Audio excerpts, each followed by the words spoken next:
अलवर में अभी हाल ही में नवीन जिला कलेक्टर आर्तिका शुक्ला ने कार्यभार संभाला। वहीं शुक्ला ने सरकार द्वारा चलाई जा रही योजनाओं को धरातल पर अमली जामा पहनाने की बात कही। इसके अलावा जिले में पेयजल संकटों से निपटने के लिए भी ठोस कदम उठाने को कहा। बहरहाल अभी जिले में पानी के अलावा सरकारी भूमि जल बहाव क्षेत्रों पर दबंग लोगों ने अतिक्रमण कर रखा है।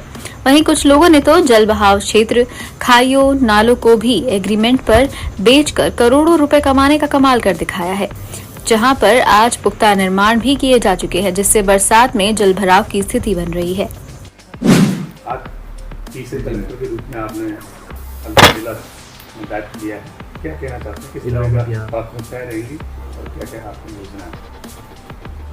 अलवर ज़िले का पदभार संभालने के बाद मेरी पहली प्राथमिकता रहेगी कि राज्य सरकार की जो 24-25 की बजट घोषणाएं हैं उनको धरातल पे टाइम पे लाना और आधारभूत संरचनाओं की जितनी भी बहुत सारी घोषणाएं इस ज़िले के लिए की गई हैं उनका एज़ पर टाइमलाइन क्रियान्वित करवाना।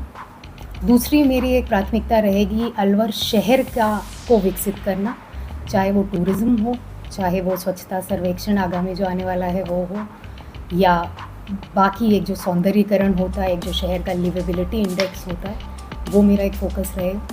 और तीसरी मेरी फोकस रहेगा यहाँ पे ग्रामीण क्षेत्रों में आजीविका को बढ़ाना, खासकर जो ग्रामीण अलवर है उसमें महिलाओं को और बच्चों को उनके स्वास्थ्य के इश्यूज़ हों, उनकी आजीविका हो, उनकी आय हो, उसमें वृद्धि लाना।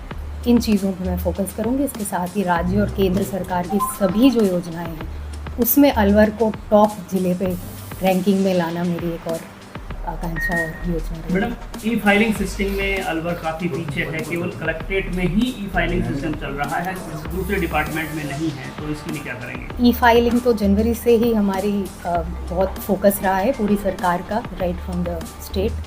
तो ई फाइलिंग पे मेरा पूरा फोकस रहेगा। और अलवर एक बड़ा ज़िला है, इस वजह से मैं पिछले 2 छोटे ज़िलों से आई हूँ, तो वहाँ तो थोड़े संसाधनों की कमियाँ भी होती थी, वहाँ अरेंज नहीं हो पाता था। बट यहाँ मेरी उम्मीद है कि ई फाइलिंग तो हम डेफिनेटली इसमें ऊपर आएंगे। सरिस्का का इशू आपके संज्ञान में है, सीईसी के रिकमेंडेशन है, सुप्रीम कोर्ट के ऑर्डर्स हैं, तो उसके लिए सरिस्का के चारों तरफ सराउंडिंग एरिया में जितने कॉमर्शियल एक्टिविटीज चल रही हैं उसके लिए क्या कार्रवाई करेगा? सरिस्का के इश्यूज़ जो अभी मेरी नॉलेज में है, वैसे अभी मैं और ब्रीफ हो जाऊँगी, उनमें जो मैंने 1-2 मीटिंग्स अटेंड की है उसमें मोस्ट इम्पॉर्टेंट जो इश्यूज़ हैं वहाँ के डेवलपमेंट के, एक तो एलिवेटेड रोड का है, सीईसी की 10 से ज़्यादा रिकमेंडेशंस हैं जिसकी एक डीसी मैंने अटेंड की थी, उन सब पे टाइमलाइन के हिसाब से योजना बना के मेरी फोकस रहेगा उस पर, चाहे वो रीलोकेशन हो, एलिवेटेड रोड हो, बाकी रिकमेंडेशंस पे वर्क करना हो, and that will be a priority जिसमें फॉरेस्ट विभाग के साथ हम जुड़ के काम करेंगे। मैडम, सीरीज 8 साल बाद में ऊपरा चल रही है, उसका जो पानी आता है वो शहर की दोनों नहरों के जरिए आता था, वो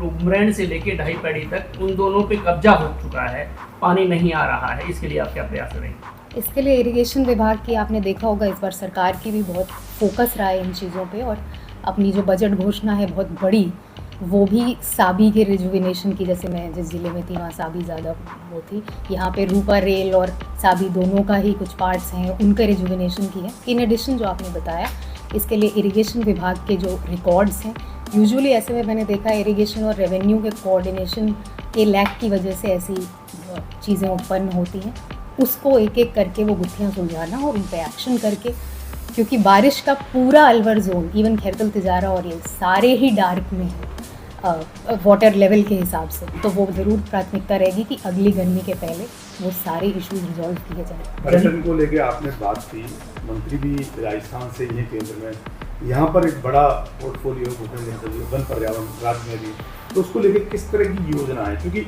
आपके सामने पहले होटल तोड़ अभियान, उससे पहले खाने भी बंद हो चुकी हैं, तो अब कैसे करेंगे उसको, अमली जामा किस तरह पहनाएंगे? पर्यटन के लिए जो योजना है वो कई इश्यूज़ के लिए यहाँ पे बहुत महत्वपूर्ण है, क्योंकि अलवर में रिलीजियस टूरिज़्म हो, इको टूरिज़्म हो, और एक जनरल जो दिल्ली के पास होने की वजह से जिसको वीकेंड टूरिज़्म और वो कहते हैं, उन सब की बहुत ज़्यादा अपॉर्चुनिटीज़ हैं। मैंने इनकी अभी तो मैंने जस्ट ज्वाइन किया है, बट जो मैंने 1-2 VCs अलवर के साथ अटेंड की थी उसमें भी हमने ये सुना था कि अलवर में सर्किट्स डेवलप किए जा सकते हैं जहाँ ये तीनों चीज़ें हम यूटिलाइज़ कर सकें, और हमारा जो पोजीशनिंग है NCR में, उससे हमें कभी भी टूरिस्ट को अट्रैक्ट करने के लिए कोई दिक्कत नहीं होती है। Forest, the biggest attraction is tiger, tiger reserve, religious tourism, eco tourism सबको इकट्ठा लेके हम अलवर की ऐसी प्लानिंग करेंगे कि Alwar develops as a weekend destination hub. आपने स्वच्छता की बात की और शहर क्या क्या गांव क्या बड़ी तहसील क्या सड़ रहे हैं, किस तरह की उस योजना को लाएंगे, क्योंकि सर्वेक्षण के हिसाब से बिल्कुल। अब रैंकिंग बढ़ानी है, बहुत ज़्यादा डाउन पे है। स्वच्छता बहुत सिंपल कॉन्सेप्ट पे चलती है। स्वच्छता में 2-3 इश्यूज होते हैं। एक तो होता है कि आप सफाई नियमित करें, जो भी हमारी लोकल बॉडी है उसको इतना एम्पावरमेंट हो कि वो सफाई नियमित करे। दूसरा होता है कि कचरा जहाँ जाए उसके लिए अभी आपने देखा हो तो बजट में भी बहुत ही 3 तरह के प्लांट्स की घोषणा की गई है, छोटी से छोटी नगर पालिका से लेके बड़े से बड़े के लिए। उस पर वर्क किया जाएगा। लेगेसी वेस्ट रेमेडिएशन हो, प्रोसेसिंग प्लांट हो या मटेरियल रिकवरी रिसोर्स हो।